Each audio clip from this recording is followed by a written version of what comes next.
Glad you could rejoin us for a second chat with former Sheffield Wednesday player and manager Gary Megson, who's got a really strong link and a strong relationship with the current Owls boss, Darren Moore, which goes back to some of the greatest days of your managerial career at West Bromwich Albion, and you've kept in touch ever since, I think. Really. Yeah, even to the extent, like, I signed Darren years ago now, and he did a really good job for West Brom and was really popular down there. And then he kept in touch as his football career went on and my managerial career progressed. And he actually came to Hillsborough when he was looking to get into management, and he was going around speaking to managers, and I hadn't seen him for a bit, but he came in, sat in the office, and he was just picking other managers' brains a little bit and just like, watching training and all that. Like, so, we've known each other for a long time, and he's got a great deal of respect for him. Everybody says, and I can vouch for this because I interview him post-match quite a lot, what a nice guy, one of the nicest guys in football. But I don't think anybody who faced him on the field would probably agree with that.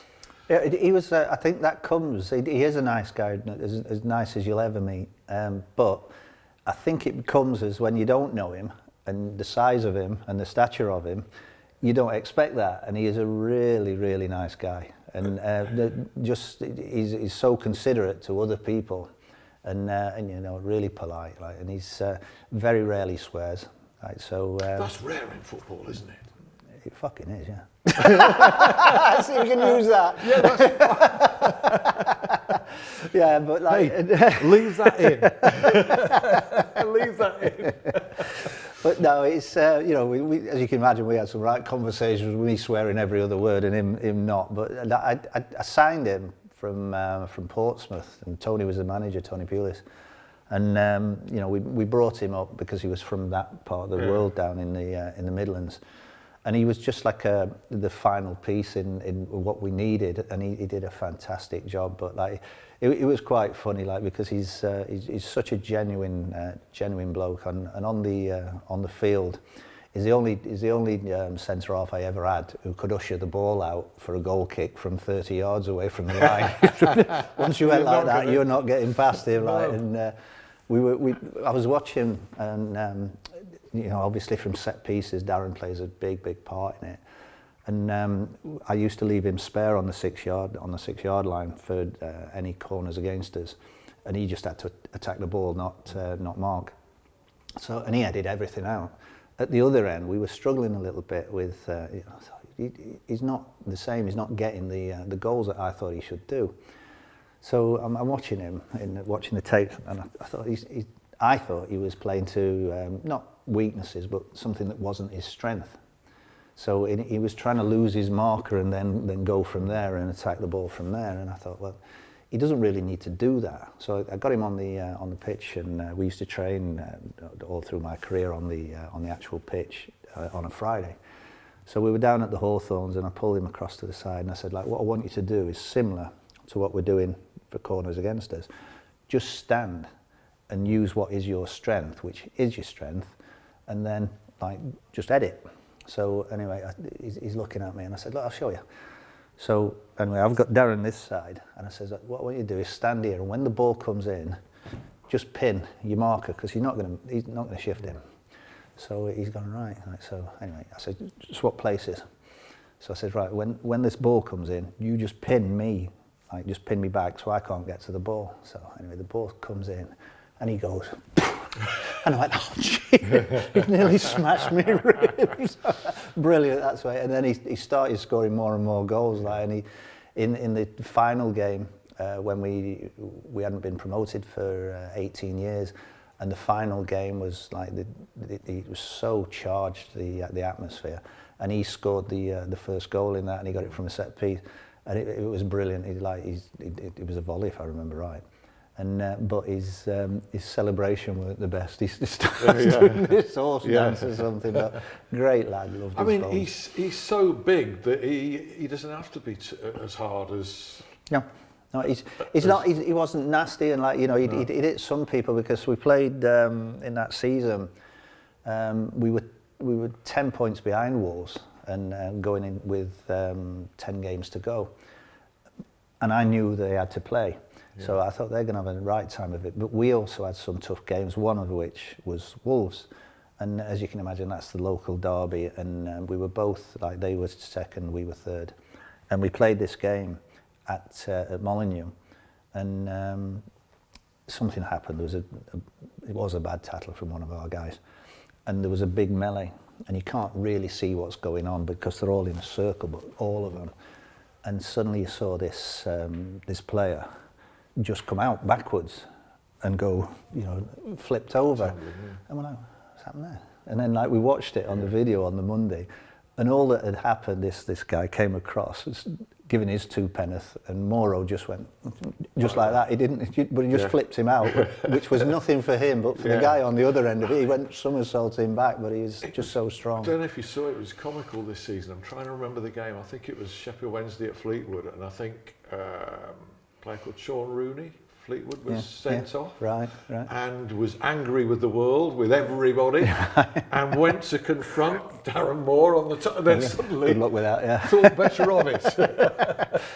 Darren just stood there. I never ever saw him lose his temper at all. Like, but And as a manager, can you see him lose his temper? He doesn't appear to. I mean, he's win, lose or draw, you wouldn't tell. It's my observation. You wouldn't tell from his demeanour. Yeah. He doesn't get too high, doesn't get too low. But shouldn't a manager lose his temper? Can it be quite effective? It can, as long as you don't do it too often. But like the threat of losing the temper. But there's not a right or a wrong way to management, because I had a great group at West Brom. And there were a few of them, and if somebody had said to me who's going to go into management and who's not, I'll not name names, but I'd have gone, well, he will, he definitely will, he'll want to go at it. And they're all different characters. I was at Norwich as a player, and they signed at exactly the same time as Mark Robbins, and I didn't see Mark going into management because of his personality, and he's done a fantastic job at Coventry, as has Darren. Yeah. At the and clubs he's been. Was Darren one of those you saw going into management or not? No, I didn't think he would want to. I didn't think he would want to go into management. But once he decided that he wanted to, I thought, he will do, because he's really conscientious. And sometimes, if you don't lose your temper, that might be a plus, it might be a minus.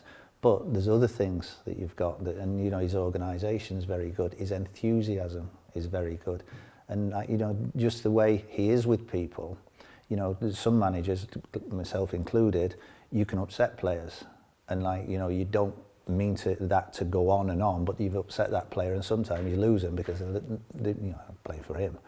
I can't see that ever happening with Darren, because he's not that type of person. So the strength is that people will enjoy playing for him. Yeah, and also it's not a strength; it's just something different. With sometimes you have to have you have a relationship with the people on the board and the staff and all that, and they will all like him. I guarantee they'll all like him. They might have a different opinion of him, but they will all like him because he's a likable guy.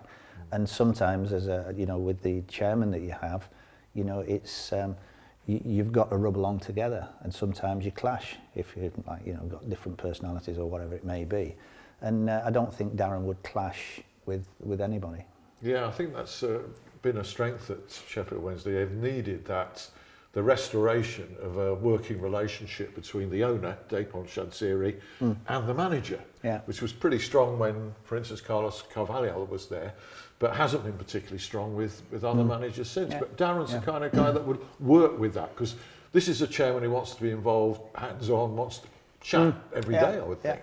Well, it's all personalities. It's not just peculiar to football. This is in all businesses. You've got different personalities, and not everybody's the same. And you wouldn't want everybody the same. But you've still got to, as you say, be able to work together. And it's. I once worked for a chairman, and I thought what he did was so simple, but I thought, that's brilliant. That. And he just drew on a board. He drew two big circles, but they overlapped. And he put pound sign in there, that's the money. The other circle, that's the football. He says, and this little bit where they cross over, that's where all your problems start. The money and the football.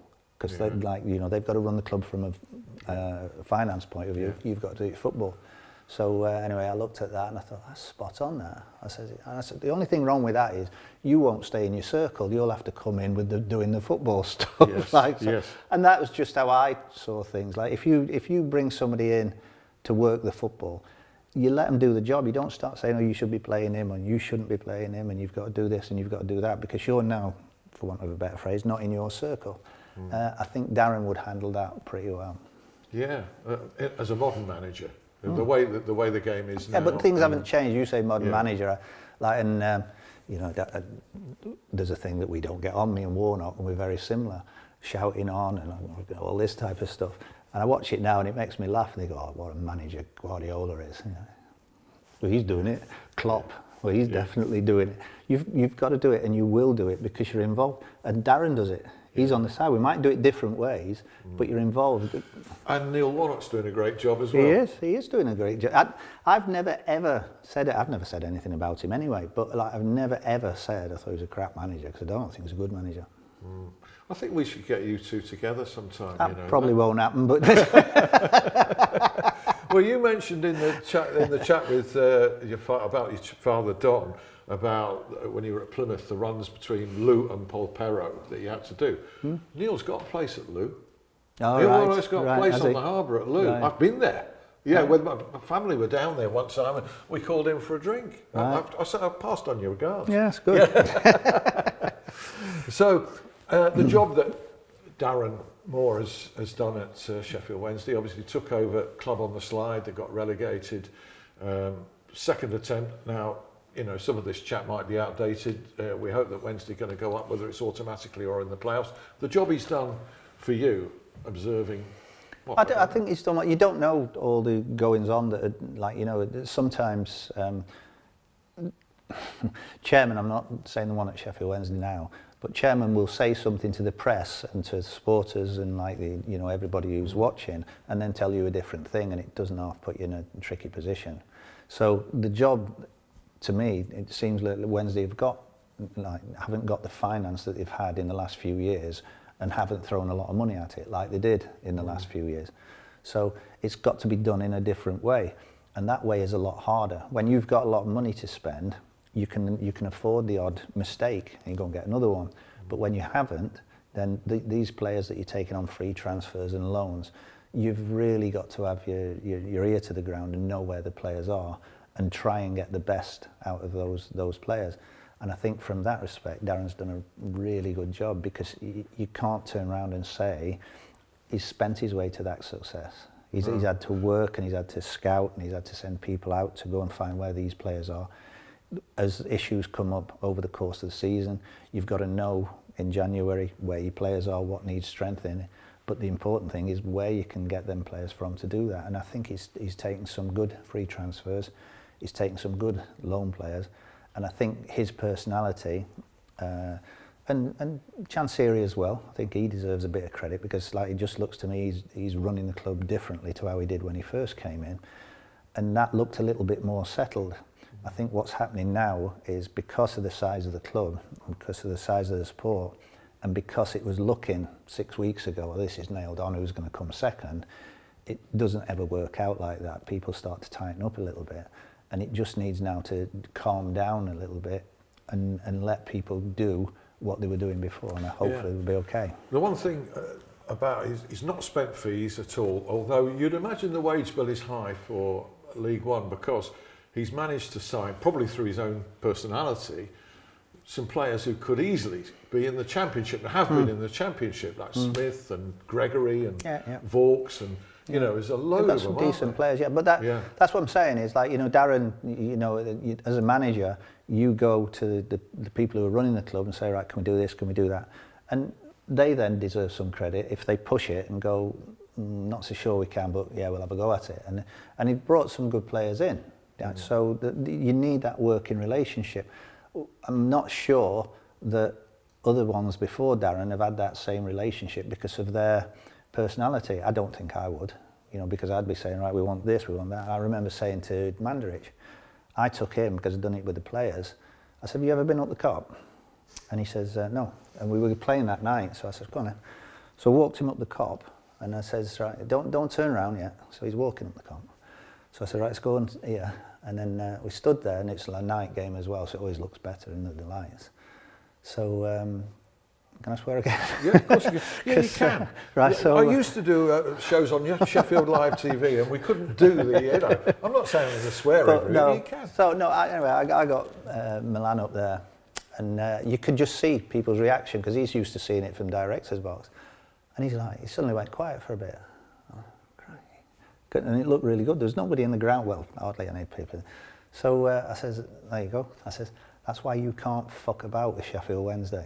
Yeah. Right, so I got my point over. Yeah. He saw the ground, and because it sometimes needs something like that this club is different to other ones. Right? It's got that tradition, it's got that, and then when you actually see something that you might not see from the South Stand, when you go up there, you're looking down on it, the lights are on. And that, I remember saying that to him.